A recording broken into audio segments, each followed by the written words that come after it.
Hello guys, I am your host Rajat and welcome back to our channel. आज मैं explain करने वाला हूँ डच लैंग्वेज में रिलीज हुई मूवी द लर्निंग, जिसका इंग्लिश में मतलब है द स्टूडेंट। कहानी की शुरुआत में मिलाना नाम की स्कूल टीचर को दिखाया जाता है, जो कि एक मैरिड वुमेन है और उसकी एक बेटी भी है जिसका नाम राशा है। लाना जिस क्लास में पढ़ाती थी उस क्लास में एक बेनी नाम का लड़का भी था, जो दिखने में काफी हैंडसम था और ये हर वक्त लाना की ओर देखता रहता था, मानो जैसे वो लाना की तरफ अट्रैक्ट हो रहा हो। ये सब देखकर लाना भी बैनी की तरफ आकर्षण महसूस करने लगती है और लाना को समझ नहीं आ रहा था कि वो बैनी से कैसे डील करे, क्योंकि बैनी लाना से उम्र में काफी छोटा था और साथ ही साथ वो उसका स्टूडेंट भी था।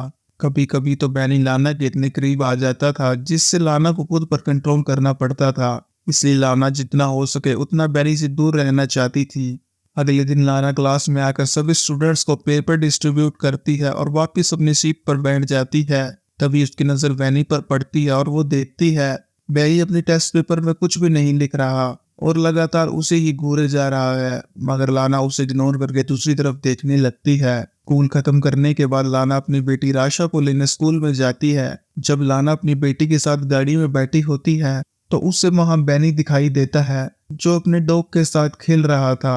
लाना थोड़ी देर बैनी को देखती है और वहां से अपने घर की ओर चली जाती है। अगले सीन में लाना एक स्टूडेंट क्लास में प्रेजेंटेशन दे रहा होता है। तभी लाना की नजर क्लास में दो लड़कियों पर पड़ती है जो अपने मोबाइल में वीडियो देखकर हंस रही थी। लाना उन्हें वार्निंग देते हुए मोबाइल बंद करने के लिए कहती है, मगर लड़कियां ढीठ होती हैं और वो लाना की बात नहीं सुनती। इसलिए लाना उनकी फोन लेकर अपने पास रख लेती है। इस पर वेलरी नाम की लड़की लाना को फोन देते हुए कुछ अब्यूजिंग वर्ड्स का इस्तेमाल करती है, जिसे सुनकर लाना उसे क्लास से बाहर निकाल देती है। इस इंसिडेंट के बाद लाना स्टाफ रूम में जाती है और एक कप चाय पीती है।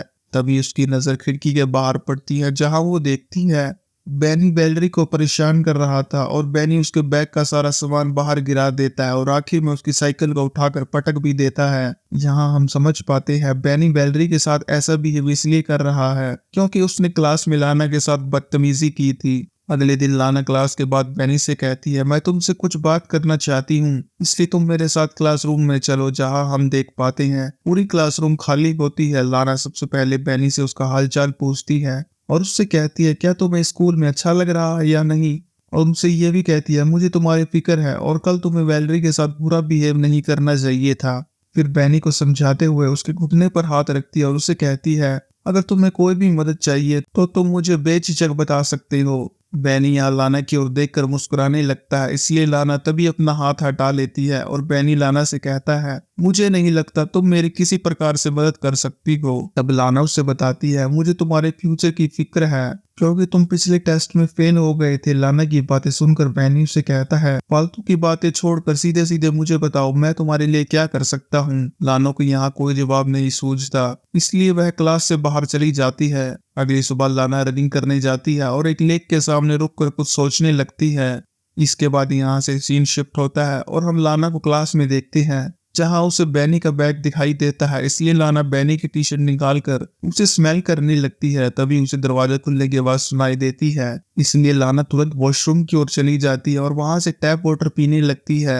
कुछ देर बाद बैनी भी वॉशरूम में आ जाता है और वो लाना के प्राइवेट पार्ट को प्रेस करने लगता है, लेकिन लाना उसका हाथ हटा देती है। फिर बैनी लाना की गर्दन पर किस करता है। एक बार तो लाना उसे किस करने ही वाली होती है, लेकिन तभी वह होश में आ जाती है और बैनी को खुद से दूर कर देती है और उससे कहती है, दोबारा से हमारे बीच ये सब नहीं होना चाहिए। इसके बाद वो बैनी को कहती है, बच्चे तुम आग से खेल रहे हो। जैसे ही लाना वहां से बाहर जाने लगती है, बैनी उससे कहता है, मुझे मालूम है तुम भी मेरे साथ ये सब करना चाहती हो, मगर लाना उससे कहती है, मैं कभी भी अपने स्टूडेंट के साथ प्यार नहीं कर सकती। अगले सीन में बैनी लाना से कहता है, मैं तुमसे अकेले में मिलना चाहता हूँ, लेकिन लाना मिलने से इनकार कर देती है।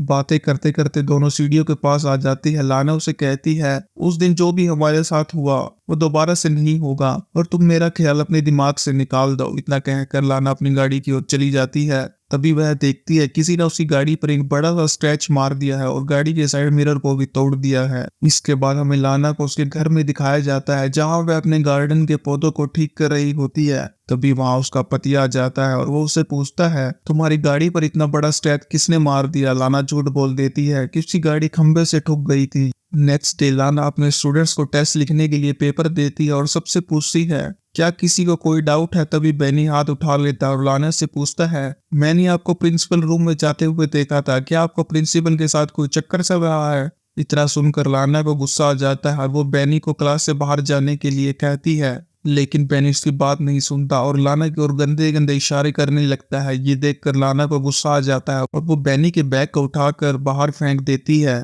इसी बीच एक लड़का डस्टर उठाकर व्हाइट बोर्ड की तरफ फेंकता है, जो लाना को लगते लगते बचता है। इसलिए लाना गुस्से में क्लास छोड़कर वहां से बाहर चली जाती है। एक दिन जब लाना अपने घर में होती है तो उसका फोन बार बार रिंग कर रहा होता है। जब भी वह फोन उठाती है तो दूसरी तरफ से कोई जवाब नहीं देता। अगले दिन लाना जब क्लास में होती है तो वहां पहले से ही बेनी बैठा होता है, जिसे देख लाना स्कूल रिसेप्शनिस्ट को तबीयत खराब होने का बहाना मारकर अपने घर आ जाती है।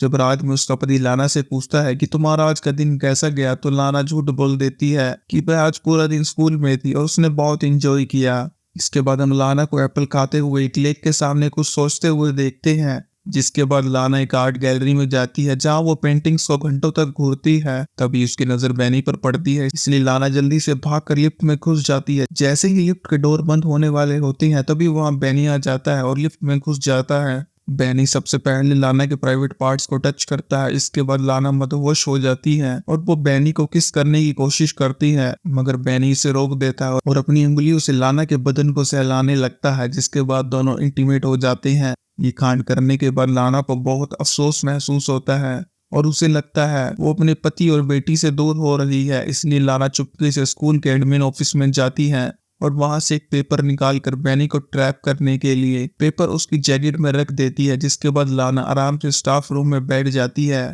जिसके बाद दो पुलिस वाले बेनी को पकड़कर ले जा रहे होते हैं, जिसे देखकर लाना थोड़ा स्माइल करती है। पेपर चुराने के क्राइम में बेनी को स्कूल से रस्टिकेट कर दिया जाता है। बेनी के स्कूल से जाने के बाद लाना उसे बहुत मिस करती है और उसके साथ बिताए अपने हसीन पलों को मेमोराइज करती है। अगले सीन में हम लाना को उसकी बेटी के साथ बुक स्टोर में देखते हैं, जो वहां रखी टेडी बियर को लेने की जिद करती है। लाना उसे लेने से मना कर देती है, जिसके थोड़ी देर बाद लाना को राशा कहीं दिखाई नहीं देती। इस दिन लाना स्टोर के सीसीटीवी कैमरा को चेक करते हुए देखती है कि बेनी उन दोनों का पीछा कर रहा था और वो राशा को बेनी के साथ बाहर निकलते हुए देखकर परेशान हो जाती है। तभी लाना को उसके पति का फोन आता है, जो उसे बताता है राशा घर पहुंच गई है। ये सुनकर लाना को राहत महसूस होती है। जब लाना रात में अपने घर सो रही होती है तो उसे बार बार दरवाजे पर किसी के होने की आवाज सुनाई देती है। जब भी वह उठकर चेक करती है तो वहां कोई नहीं होता और दरवाजा बंद करते वक्त लाना फिर से बेनी के बिताए पलों को याद करने लगती है। सुबह उठकर लाना अपने पति और बेटी के लिए ब्रेकफास्ट बनाती है और वहां से अपनी गाड़ी में बैठकर बेनी के घर के बाहर उसका वेट करती है। बेनी जैसे ही अपने घर से निकलता है, थोड़ी दूर जाने के बाद लाना अपनी गाड़ी से बेनी को उड़ा देती है और इस तरह लाना बेनी को जान से मारकर अपना पीछा छुड़वा लेती है। और इसी के साथ हमारी मूवी यहीं एंड हो जाती है। एंड गाइस, वीडियो पसंद आई हो तो चैनल के सपोर्ट और मेरे मोटिवेशन के लिए सब्सक्राइब जरूर करना and please don't forget to like the video.